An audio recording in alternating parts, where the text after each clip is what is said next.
It's the last week of the year, and that means it is time to look back on the year that was, reflect upon the things that we have done, that we've experienced, and that we have played in the world of video games. What's going on, everyone? I'm Jay, the channel Square Pegs. If you're new around here, be sure to hit that subscribe button down below, as well as ring that notification bell so you can keep up to date whenever I have a new video uploaded. And today we are looking back at my top 10 games of the year. Alright, so before I get into the actual top 10, I want to go over 5 games that I felt were considerably excellent entries this year, but because they're remakes, I didn't really feel comfortable putting them into my top 10 of the year. And these games are all excellent. Like, they're all definitely worth picking up. They just didn't quite crack the top 10. Now, if this had been a top 20 of 2021, they all would have been there, absolutely. But consider these the number 15 through 11. So, up first we have Mass Effect Legendary Edition. I'm a huge fan of the original Mass Effect series. I love the first 3 games.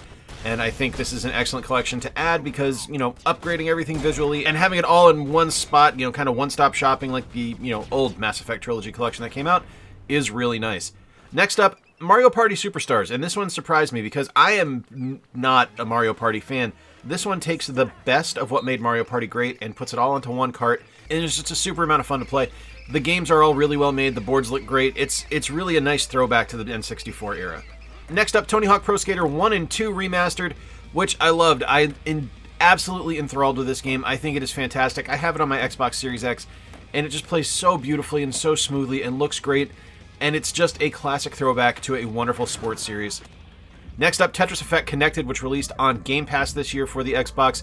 This one, not necessarily a remake, but since I had already played it so much on PSVR, I didn't want to bump this into my top 10. Look, it is spectacular and it's wonderful. Victor actually has it on his Switch as well, so this is something that our whole family kind of enjoys. And finally, Diablo 2 Resurrected, which is just amazing. This game is so well done and plays so beautifully. If you have any kind of love for the original release of Diablo 2, this one is something you absolutely must pick up. In at number 10 is my favorite sports game release of the year, and this is becoming a consistent thing for this company. It is MLB The Show 21. This is the most in-depth sports game out there. I know so many people love the NBA 2K series, but for me, MLB The Show is the perfect sports entry every year. You have deep simulation gameplay. You have the ability to make it as arcadey as you want.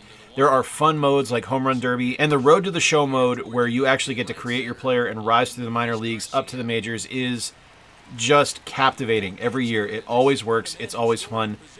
It's just a perfect sports game to me. It's deep. It's difficult where it needs to be. There are great gameplay mechanics and just an absolute ton of different teams and uniforms and unlockables that you're able to have. It's the gift that keeps on giving. I buy this game every year. It's something that I love, and it's something that I will continue to buy every year just because of the quality that is consistently put into this series. In at number 9 is probably not the Monster Hunter game you expected, but hear me out on this one. I don't like the core Monster Hunter experience. I've never been able to get into it. I'm just not an online gamer. Like, it's not for me. I don't like the necessity of having to play multiplayer. Sometimes I just want to play single player, and I don't get the real itch getting scratched of a good RPG experience with the core Monster Hunter series, but I do with Monster Hunter Stories. I love the original Monster Hunter Stories release on the 3DS, and this one, Monster Hunter Stories 2 for the Nintendo Switch, improves upon the original in every conceivable way. Better graphics, more solid gameplay mechanics, fantastic voice acting, wonderful combat, amazing creature designs that actually I'm interested in, which is weird because I don't get into the creature designs in Monster Hunter, but in this game, I do. Apparently, you just need to slap a cartoon spin on it, and I'm going to get into it. I really think this is a strong title with fantastic JRPG elements throughout that really just accentuate how good this particular branch of the Monster Hunter series could be. Monster Hunter Stories 2 is something that I fell in love with. It's something that Victor picked up on a win and has put nearly 100 hours into the game and just loves every second of it.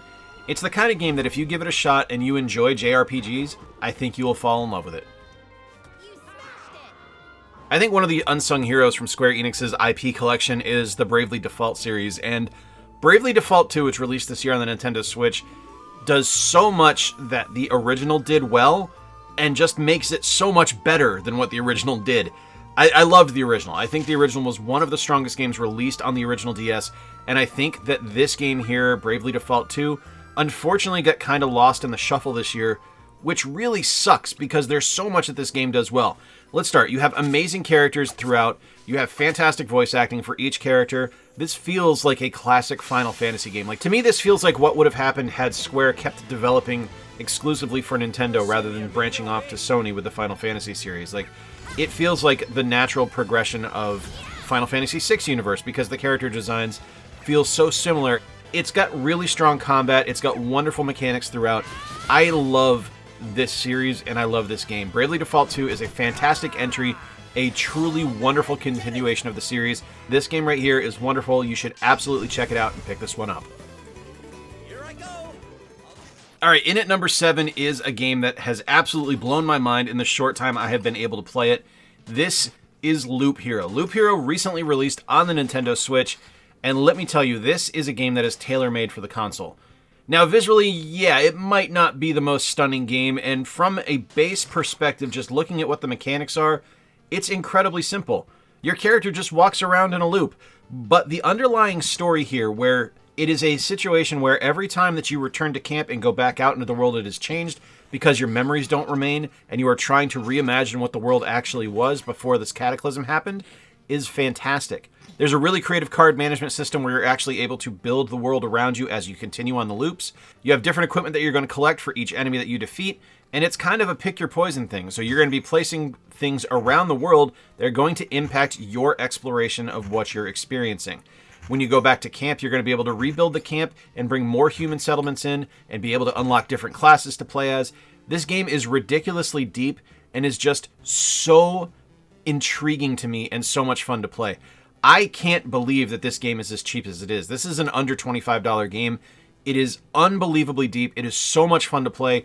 Loop Hero, I didn't play until about a week ago. This wasn't even on my radar, and it's already up to number 7 on this countdown. If I had played this earlier in the year, this may have been top 5. It's that good.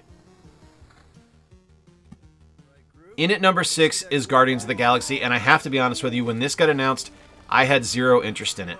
Despite the fact that I actually enjoyed Marvel's Avengers, this game held no appeal to me. I'm not a huge Star-Lord fan. I don't think he's a very intriguing character. I actually think he's the least interesting member of the Guardians.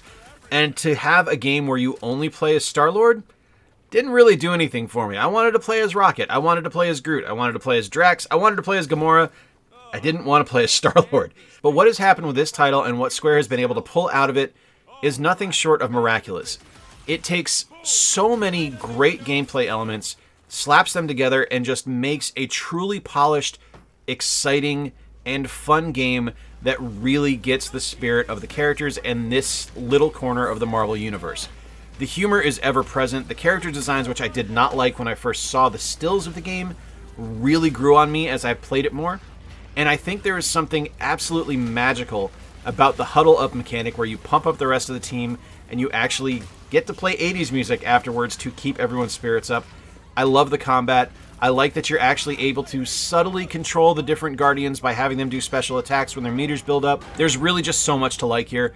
I hope that somewhere down the road we actually get an Avengers sequel using this particular version of the engine where they realize that a single-player campaign is exactly what they should have been focused on.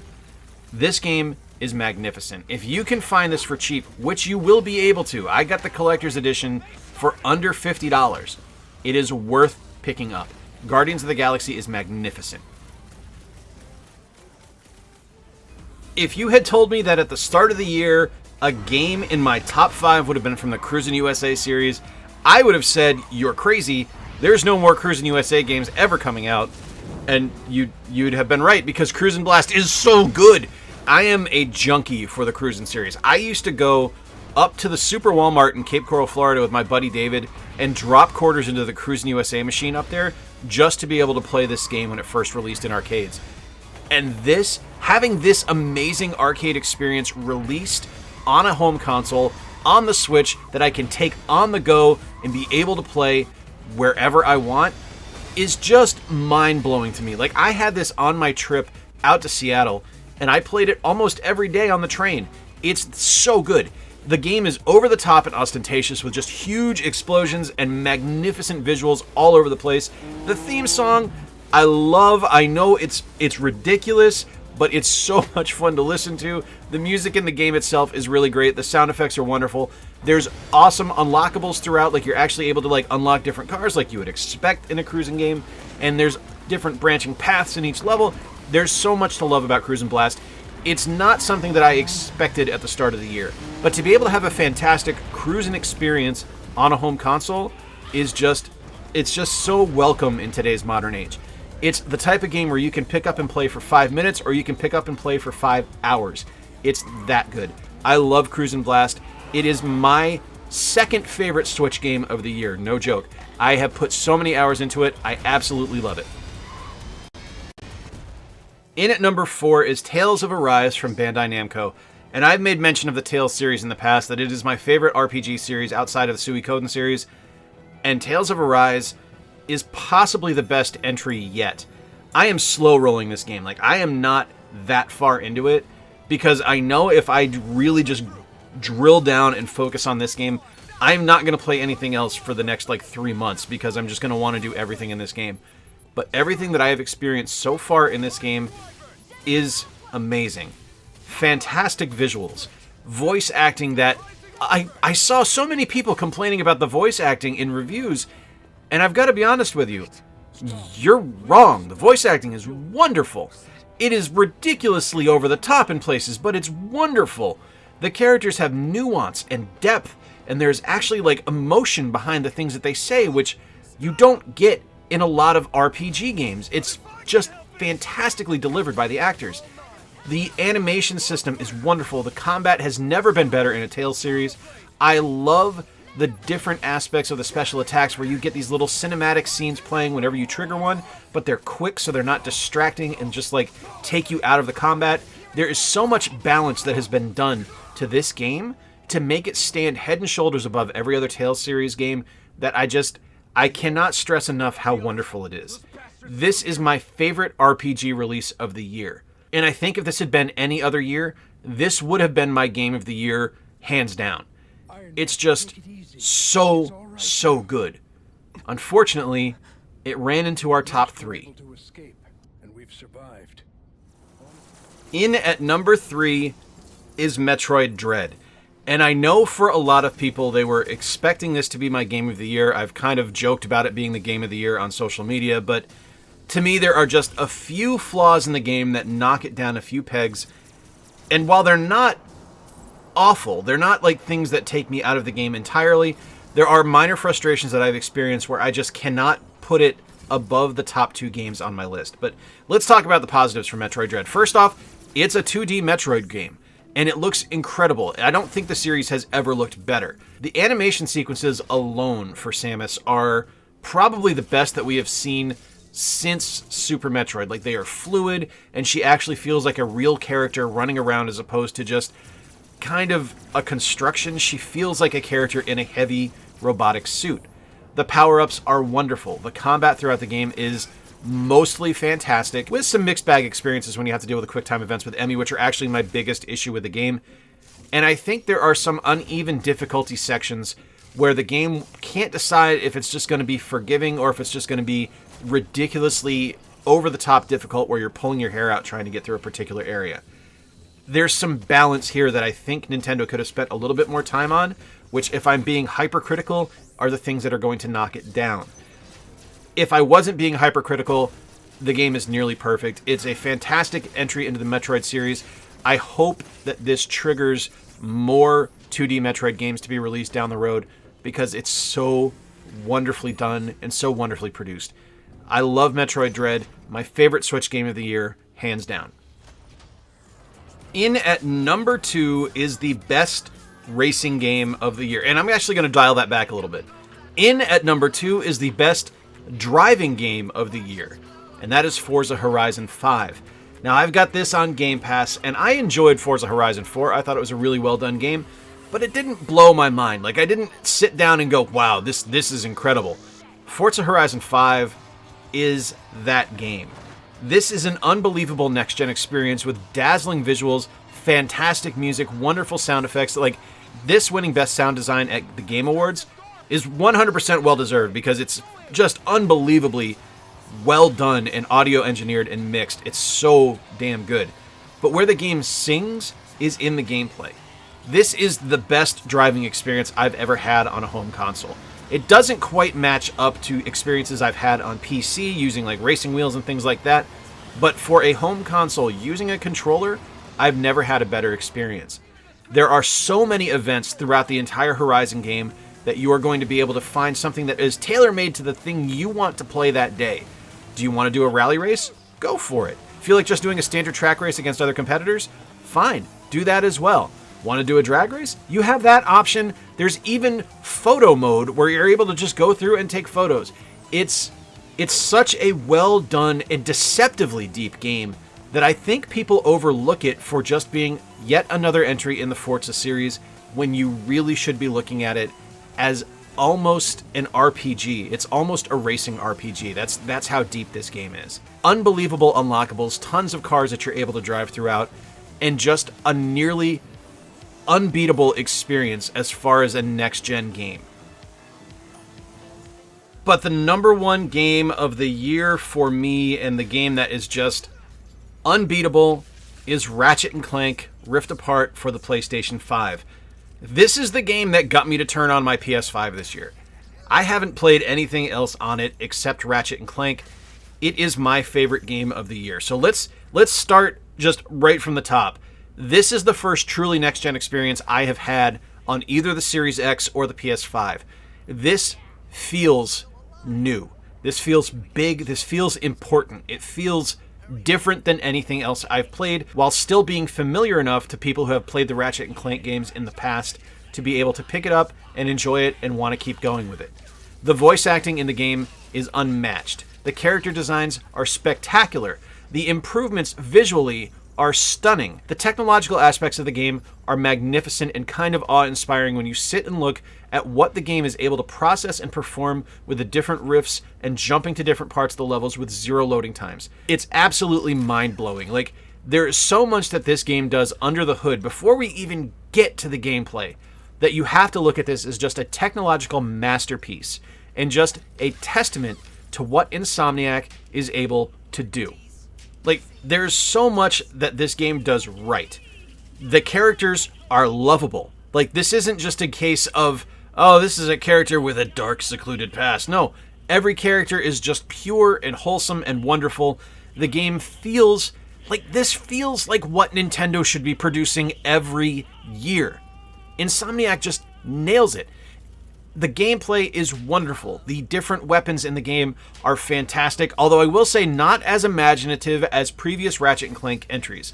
There are some things where I wish they had gotten a little bit crazier, but there are definitely weapons in the game, like the topiary sprinkler. Okay, yeah, I'm down. That's ridiculous. That's a wonderful Ratchet and Clank type weapon. From a gameplay perspective alone, the game is amazing. You can play as both Ratchet and Rivet. There are different missions that you're going to be able to go on to different planets. It's classic Ratchet and Clank experience, just in a next-gen presentation and development system. There are so many amazing things about this game, but to me, where this really just kind of goes over the top and why this game is so great is that it doesn't miss. There's nothing in this game where I looked at and I went, it's just not very good. Everything works. Ratchet and Clank Rift Apart for the PlayStation 5 is the game of the year. So there you have it, my top 10 of the year. Congratulations to Ratchet and Clank Rift Apart, but every game I listed is just things that I played and absolutely fell head over heels in love with, and I strongly urge you guys to check out each and every one of them, especially Loop Hero. Absolutely amazing independent title and something that is just tailor-made for the Nintendo Switch. Let me know in the comments down below what you think of my top 10 games of the year. Let me know what your personal favorite game of the year is. I love hearing what people think about games, because while I played a ton of games this year, I know I missed some, and I would love to hear what you guys think are the best games of the year. Please hit like if you enjoyed today's video, and please subscribe if you are new around here, just happen to stumble across the channel. And hey, if you really dig the work I do and have been around here for a while, consider becoming a monthly Patreon sponsor like the wonderful people you're seeing on screen right now. Every Patreon sponsor directly impacts the future of the channel, and another way to help the channel grow is to check out our merchandise. You can find that at squarepegsyt.com. Till next time, I've been Jay. Appreciate you spending a little bit of time with me. I will see you guys on New Year's Eve. Remember to play more games, stay square, and take care. I'll talk to you soon. Should old acquaintance be forgot, I'm gonna count down games. The top 10 games of the year, that's right, we're naming games. That was really stupid.